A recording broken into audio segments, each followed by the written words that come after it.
ముఖ్యమంత్రి నారా చంద్రబాబు నాయుడు 75వ జన్మదినం సందర్భంగా చర్చిలో ప్రత్యేక ప్రార్థన నిర్వహించారు. సీఎం చంద్రబాబు నాయుడు ఆరోగ్యాలతో ఉండాలని, వారి కుటుంబానికి ప్రభువు ఆశీస్సులు ఉండాలని వారి కోసం ప్రత్యేక ప్రార్థన నిర్వహించారు. అనంతరం చర్చి ఆవరణలో చంద్రబాబు బర్త్డే సందర్భంగా టీడీపీ నాయకులు, పాస్టర్లు, గురువులు కేక్ కట్ చేసి ఘనంగా సంబరాలు నిర్వహించారు.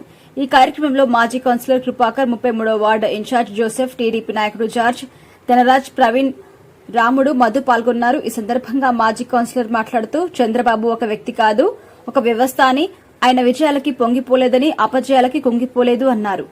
అధికారం ప్రజలకు సేవ చేసేందుకే అని నమ్మిన నేత చంద్రబాబు అని పేర్కొన్నారు. క్రమశిక్షణలో, అంకితభావంతో భవిష్యత్తు కార్యాచరణలో సంక్షోభాలను సంక్షేమంగా మార్చడంలో దేశ నాయకులకి చంద్రబాబు ఆదర్శమని అన్నారు.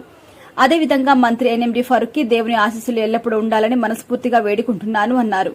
33వ వార్డు ఇన్ఛార్జ్ జోసెఫ్ మాట్లాడుతూ ఎన్టీఆర్ ఆత్మ గౌరవాన్నిస్తే చంద్రబాబు తెలుగు జాతికి ఆత్మ విశ్వాసాన్ని నింపారని అన్నారు. యువతకు ఆదర్శనీయుడని చంద్రబాబు ఆరోగ్యాలతో సంతోషంగా ఉండాలని, ఆయన పాలన కొనసాగాలని చర్చిలో ప్రత్యేక ప్రార్థన నిర్వహించడం జరిగిందని తెలిపారు.